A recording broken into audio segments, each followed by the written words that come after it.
सम्मानित देशवासियों, मैं एस.एल. ठाकुर, राष्ट्रीय समाजवादी जन क्रांति पार्टी के अध्यक्ष, उत्तर प्रदेश वाराणसी से। मैं समस्त देशवासियों का हार्दिक स्वागत और अभिनंदन करता हूं। और आज की हमारी अभिव्यक्ति दिल्ली के अंदर जंतर मंतर पर चल रहे आंदोलन को विशेष करके केंद्रित करेगी। उस पर केंद्रित होने का सीधा सीधा तात्पर्य है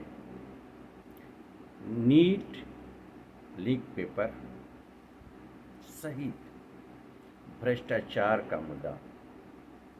भ्रष्टाचार का मुद्दा इतना प्रबल मुद्दा है कि सारी बुराइयां इसमें समाहित हो जाती है। इसमें कहीं कोई संशय पालने की जरूरत नहीं है। आज मैं अपील करूंगा समस्त देशवासियों से, आप शासन के स्तर पर हों, प्रशासन के स्तर पर हों, न्याय प्रणाली के स्तर पर हों,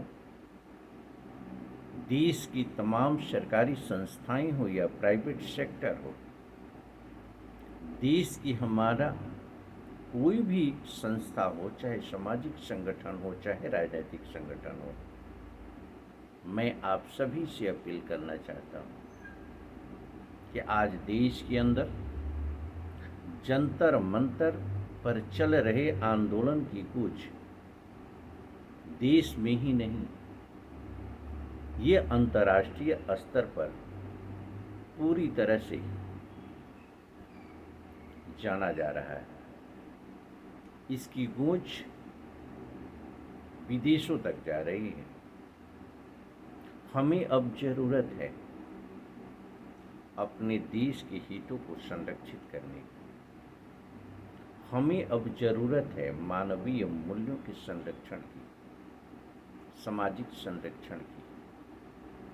ये तब भी संभव है जब हम संविधान और कानून के दायरे में अपने मौलिक अधिकार का संरक्षण करते हुए सत्यमेव जयते के आधार पर हम गलत को गलत और सही को सही कहेंगे।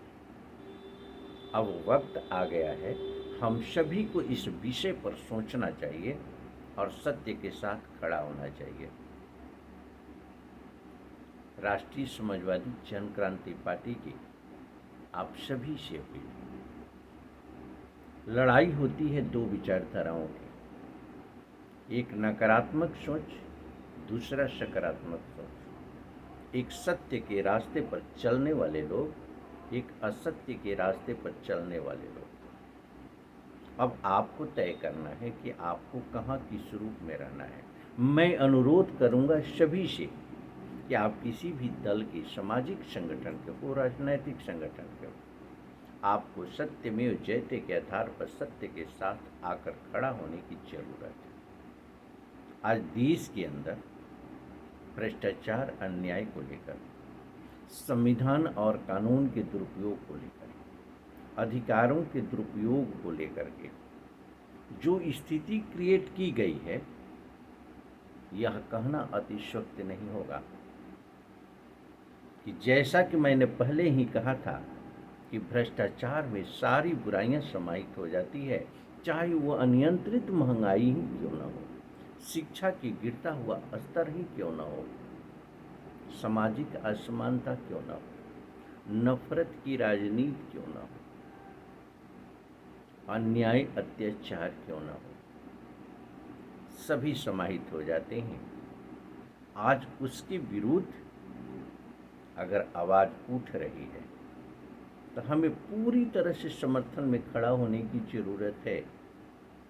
हमें जरूरत है जहां भी है, जिस रूप में है, उन शक्तियों को आगे बढ़ाने की जो कि देश के अंदर भ्रष्टाचार पर नियंत्रण कर सके। बहुत ही दुखद स्थिति तब होती है जब कोई भी व्यक्ति सत्य के रास्ते पर चलने का प्रयास करता है, असत्य अपनी प्रबल उपस्थिति को दर्ज कराते हुए उसे रोकने का प्रयास करता है।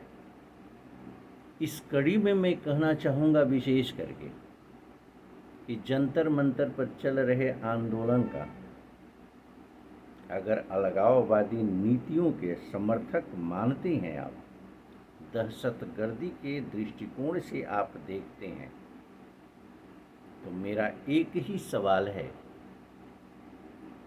देश के शिक्षा मंत्री माननीय धर्मेंद्र प्रधान जी से। आप दो मुद्दे पर खुलासा करें कि दहशतगर्दी के अंतर्गत इस आंदोलन को अगर संचालित किया जा रहा है उसका प्रमाण क्या है। आप चंद पटल पर खुल कर बोलें, विद प्रमाण बोलें। देश जानना चाहता है दहशतगर्दी का परिभाषा क्या है। आपको ये बताना चाहिए कि माननीय उच्चतम न्यायालय ने यह स्पष्ट शब्दों में कहा था कि इलेक्टोरल बॉन्ड के माध्यम से 16,000 करोड़ रुपए का घोटाला हुआ है। आपको यह भी बताना चाहिए कि यह 16,000 करोड़ रुपए कहाँ से आए थे, किसके पास आए, किस दल के पास आए, उस दल ने कहाँ खर्च किया। ये सारी चीज़ें पारदर्शी होनी चाहिए।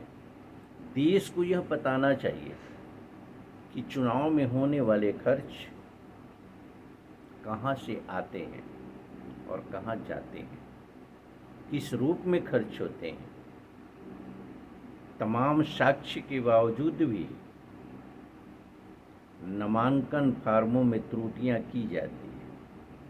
इसका साक्ष्य प्रमाण आपके माननीय भारत निर्वाचन आयोग के पास उपलब्ध रहता है। सीसीटीवी फुटेज पूरी तरह से इसकी गवाही देता है। संविधान और कानून की धज्जियां उड़ाई जाती है जाति और धर्म का नफरत पैदा करके। इसे आप क्या बोलते हैं? आप अपनी ही भाषा में बताएं। क्या इसे दहशतगर्दी से तुलना इसकी नहीं की जा सकती है? दहशतगर्दी की परिभाषा क्या है? जहां भ्रष्टाचार, अन्याय, अत्याचार पूरी तरह से प्रमाणित तौर पर हो, तो उसको आप क्या बोलेंगे अपनी भाषा में? देश को बताएं। देश जानना चाहता है। देश के नागरिक के नाते मैं भी जानने का उत्सुक हूँ कि ऐसे लोग कौन होते हैं। दहशतगर्दी की परिभाषा को आप पूरी तरह से ब्रीफ करें। इसे किस दृष्टिकोण से देखते हैं? है हिम्मत शासन के स्तर पर आय से अधिक संपत्ति पर प्रहार करें और सत्ता में स्थापित और विपक्ष में स्थापित राजनेताओं के नामी और बेनामी संपत्तियों को पूरी तरह से पारदर्शी कर दें। देश हित में बहुत जरूरी है। सत्यमेव जयते के अंतर्गत सत्य पर चलने का आपका एक बहुत ही प्रबल प्रयास होगा। राष्ट्रीय Samajwadi Jankranti party most welcome करेगी आपका। देश के नागरिकों के अंदर जश्न का माहौल होगा। अस्थाई आपकी सरकार होगी, कोई विरोधी नहीं होगा। लेकिन आपको बताना पड़ेगा कि नीट पेपर लीक अगर हुआ तो कैसे, इसके लिए जिम्मेदार कौन? अपनी जिम्मेदारियों को सुनिश्चित करते हुए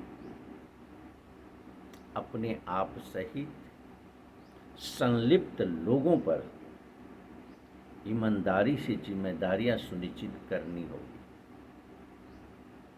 देश की जनता आपके साथ होगी, आपकी सरकार होगी, आपका नेतृत्व होगा। राष्ट्रीय समाजवादी जनक्रांति पार्टी आपका समर्थन करेगी।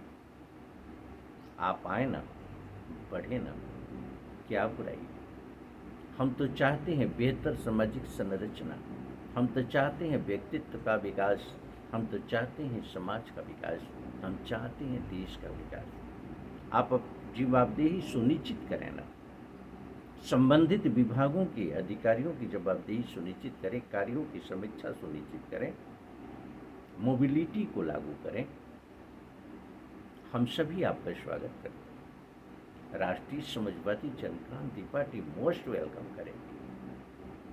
आप आए ना, हम आपका स्वागत करते हैं। संविधान का अनुपालन सुनिश्चित करें, फंडामेंटल राइट का संरक्षण करें, कानून के अंतर्गत प्रशासन के स्तर पर दर्ज लाखों लाख फर्जी मुकदमे के दोषियों को सजा दें। हम आपके साथ हैं ना, आप आइए, देश आपके साथ होगा। करिए अनियंत्रित महंगाई पर नियंत्रण, भ्रष्टाचार पर नियंत्रण। हम तो आपके साथ आएंगे, चाहे कोई भी नेतृत्व हो। हमें किसी पार्टी पक्ष से कोई लेना देना नहीं। विचारधारा की लड़ाई, जनहित के मुद्दों को लेकर के लड़ाई है। उन शक्तियों से लड़ाई है जो अपना साम्राज्य बना करके अपनी विलासिता का जीवन जीते। हमें उनसे लड़ाई है जो कि लाश की राजनीति करते हैं। हमें उनसे लड़ाई है जो भ्रष्टाचार, अन्याय, अत्याचार के आधार पर अपना स्वार्थ सिद्ध करते हैं। आइए हम सभी मिलकर के एक बेहतर भारत की सोच को लेकर के, कहीं भी किसी रूप में कोई आंदोलन आगे बढ़ रहा है तो पूर्ण सहयोग करें देश के नागरिक के नाते। सत्यमेव जयते। धन्यवाद।